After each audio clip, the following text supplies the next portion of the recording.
in a church in South Carolina, because South Carolina's history of religious tolerance and freedom is unparalleled in the South. In 1800, the largest Jewish population in the United States was in South Carolina. And the reason for that was King Charles gifted the charter to the colony in 1669 and had it written by John Locke, the English philosopher, who said that freedom of religion was extended to Jews, heathens, and dissenters. And in my family, we were all three. I'm the granddaughter of 4 immigrants. My father's parents from Latvia and Lithuania, and my mother's, whom you'll meet in this next story, from Russia, and her mother, her father from Russia, and her mother from an area called Galicia in southeast Poland. I won't go back! My teenage grandmother screamed at her father in a voice that Moses must have used when he screamed at Pharaoh, "Let my people go." Ethel, what makes you think you can yell at me, the Tata, the father, in such a voice? Because, Tata, it's America. But Ethel, we have to go back. You can't stay here by yourself. What makes you think a young girl can stay by herself? Because, Tata, it's America. But we only came to stay for a short time with Tata Freda and Cousin Bertha. Tata, it's America. They fought all night. In Yiddish, of course. Neither spoke a word of English. And by dawn's early light, my fiery, feisty, 4-foot, 10-inch grandmother had defeated her father. She always believed in the vinegar of truth rather than the honey of manipulation. He caved. Okay, Ethel, listen, I'll leave your ticket right here. You'll come in maybe 2 weeks. You can stay another 2, but she had no intention of ever going back. She remembered all too well the horror of her life in Galicia in southeast Poland, at that time part of the Austro-Hungarian Empire.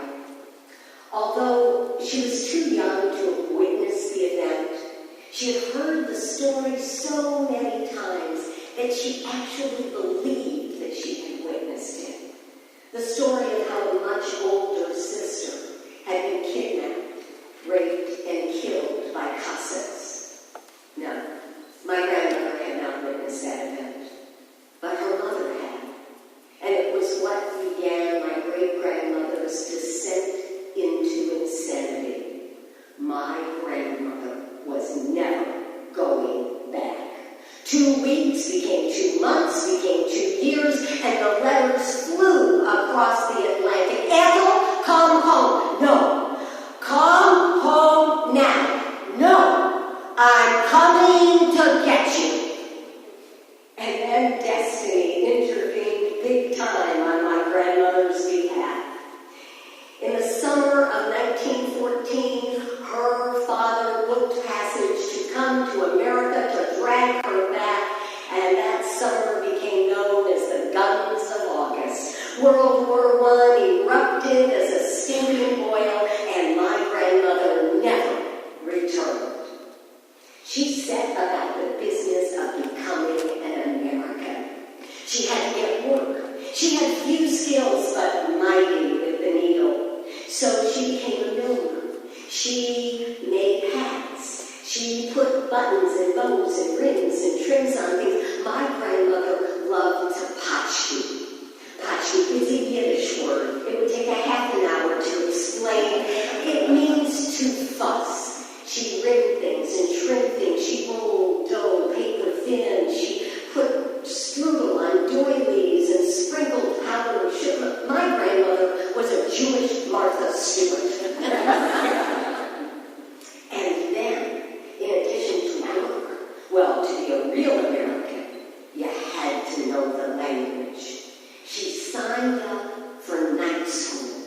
She told me that she thought she would walk into the room and she would say the words in Yiddish, the teacher would translate to English, and then she would understand. But instead, I walked in, it was like an hour of babble. Everybody was talking. It was a bouquet of languages. They spoke Yiddish and Spanish and Greek and Chinese and Russian. But I didn't care how long the class took. Because in the next row, there was such a handsome young man. Oh, he had great big blue eyes. They were intelligent. They were the eyes of a revolutionary. And he was tall. Okay. He was taller. That meant that when my 4-foot 10-inch grandmother put on her 2-inch high button heels, they were the same size. And Mama, he made caps and I made hats. Hats and caps, caps and hats, it went together. And that wasn't all they had in common.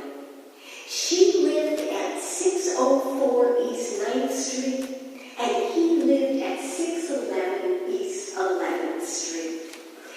And one night, when they left school and there was a snowstorm, to spare those 2-inch high button heels, he hoisted her on his shoulders and carried her home. And it must have reminded him of his own escape from Russia. He had been apprenticed as a cat maker as a boy. And then his parents were afraid that he would be conscripted into the Russian army. For a Jewish boy, that meant 25 years of service. So they paid Russian peasants to take him out of the village outside Kiev and to get him to a port and gave them money to get him passage to America.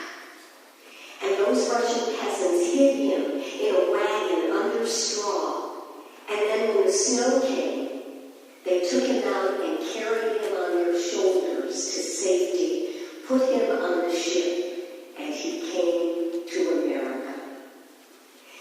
Neither of them knew their birthdays, but they knew that they were both born in 1893 in late winter, early spring.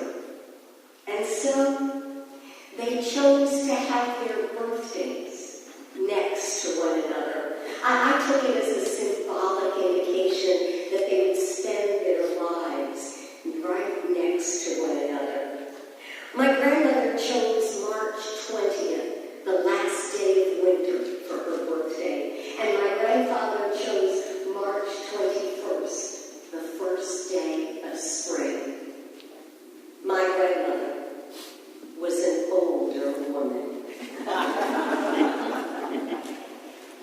And so they were married September 9th, 1916.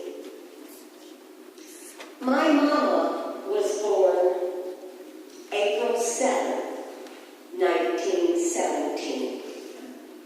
I'll just pause. You can do the math. You don't need a calculator. My grandmother winked and said, "It's America." My grandfather just winked. And so they began their lives together. These two self-selected survivors, the ones who put their packs on their backs and got on the boats and came to the place that Lincoln called the last best hope on earth. And I'm just a little tiny part of their legacy. But sometimes I sit in my office at the university where I teach, and I'm facing my computer, and I'm in profile to the door to my office, so I don't see the student who comes up.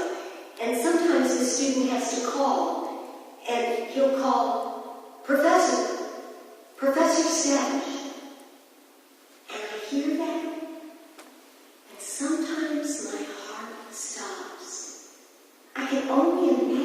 what it could mean to them, who met in night school learning English, to know that I teach English at university. Sometimes I just don't even look at the student, but I look up and I swear I see them hovering above me. He's got a big grin. He elbows her and goes, "No, Ethel, give a kick, give a look. From us, a professor." She waves him away. She is very unimpressed. It is as if she has known how the story was going to end all along. It's as if she's forgotten all the horror and hardship that she went through in her life. That she forgot that she lived through a Great Depression and lost a fourth child because of the poverty of that depression. As if she forgot that she lived through 2 world wars and in the second sent both of her sons to fight in Europe. The younger, she had to sign a permission slip. He was only 17. But then she had a brother at Dachau. And then just at the time in their lives when they could have lived a little and laughed a little, he died suddenly at the age of 60 from a massive heart attack. And she succumbed 8 years later after a fierce battle with leukemia. No, she has forgotten all of that. I watch and I imagine that she turns to him, but before she does, she whispers to me, "Mama, go help that nice boy, Muhammad, to learn the English good." And then she turns to my grandfather, and I hear her say, "No, Sam, of course we got the professor. After all, it's America."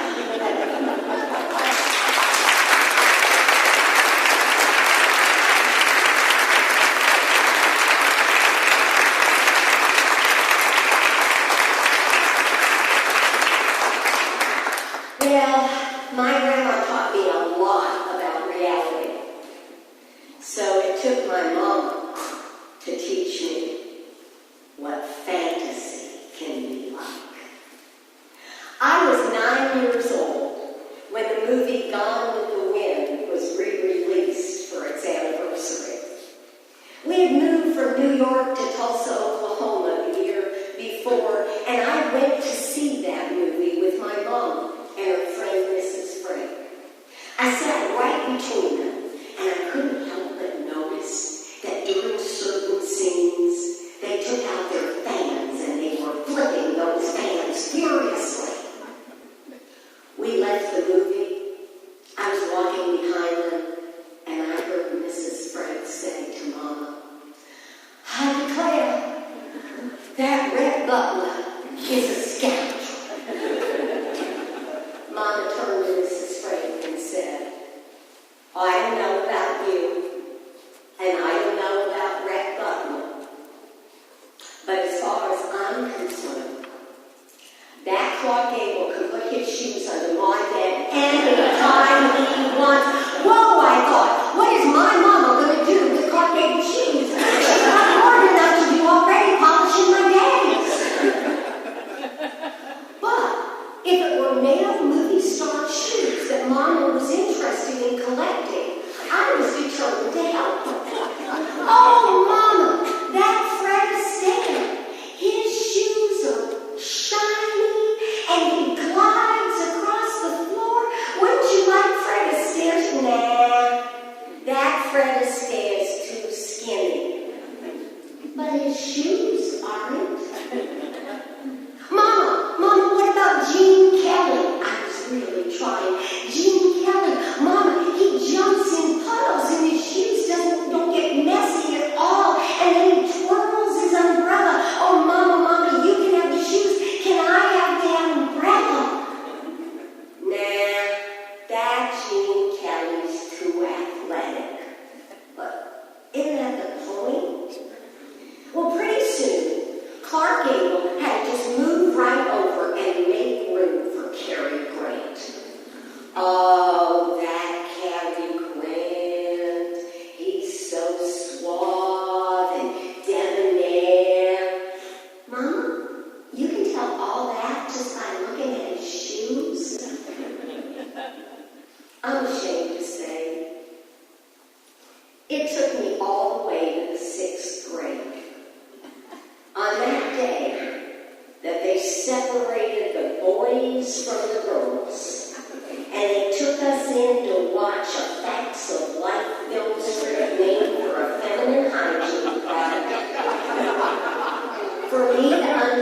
in, it wasn't the shoes Mama was interested in. It was who was filling them. Well, when I was a freshman in high school, Mama and I were living back in the Bronx, and we went to see an end-of-the-world disaster film called The World, the Flesh, and the Devil. It starred Mel Ferrar, Harry Belafonte, and Inger Stevens. Now, Harry Belafonte and Mel Ferrar are both in love with Inger Stevens. Times being what they were, Mel Ferrar got the girl. We went to see that movie with Mama's friend Gladys. And when we left the movie, this was Gladys's social commentary. I'm really glad that Mel Ferrar got the girl. Things just seem right that way. Mama turned to Gladys and said, I don't know about Mel Ferrar, and I don't know about you, but as far as I'm concerned, that Harry Belafonte can put his shoes under my bed anytime he wants. My sister swears to this day that Harry was her favorite.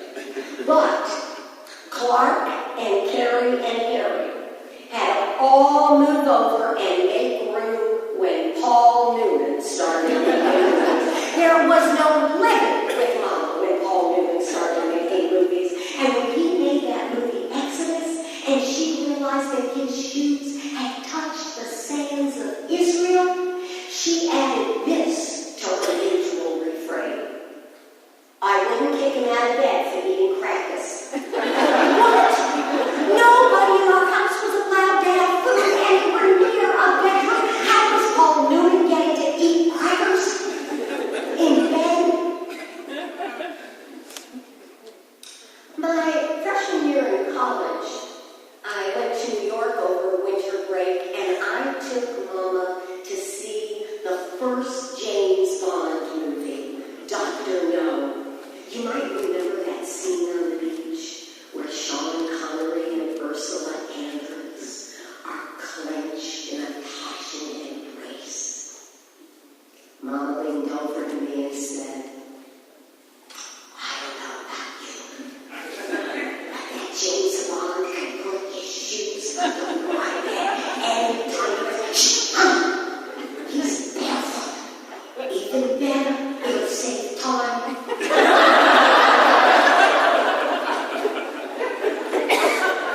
When I graduated from college, I went to live in New York for a year, and I gave Mama her 50th birthday party that year. And I couldn't help but notice, it seemed she had given up collecting her male movie star shoes.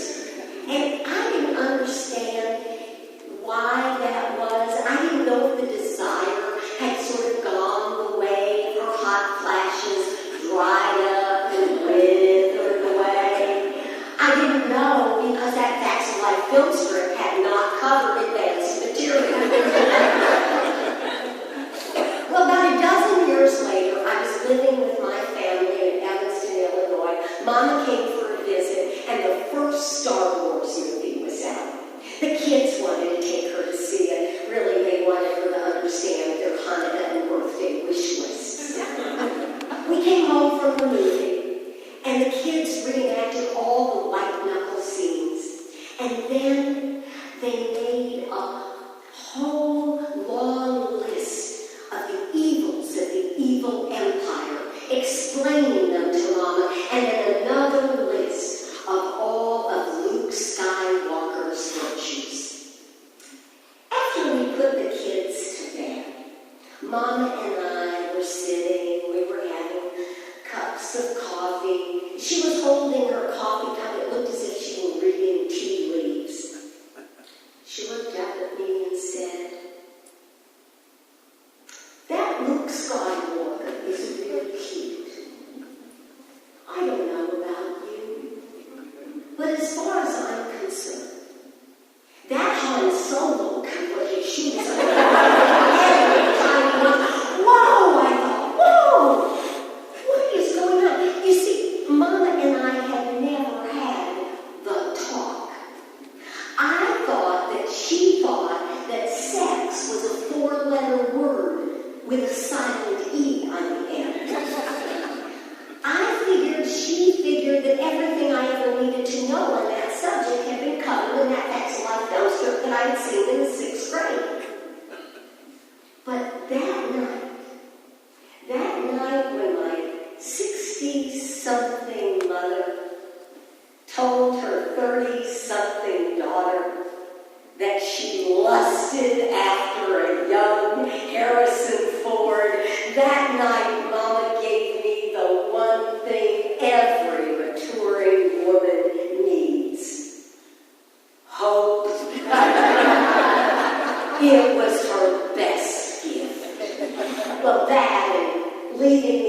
box of crackers when she died.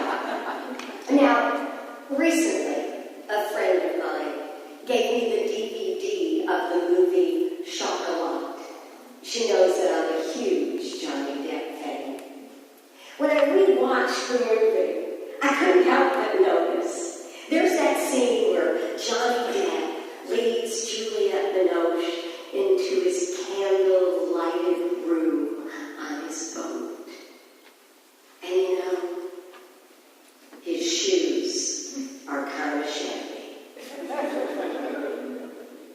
I don't know about you. I don't know about you. But as far as I'm concerned, that Johnny Depp can put those shoes under my bed anytime he wants, because there's still plenty of room left next to Clark Gable, Cary Grant, Harry Belafonte, Paul Newman, Sean Connery, and Harrison Ford.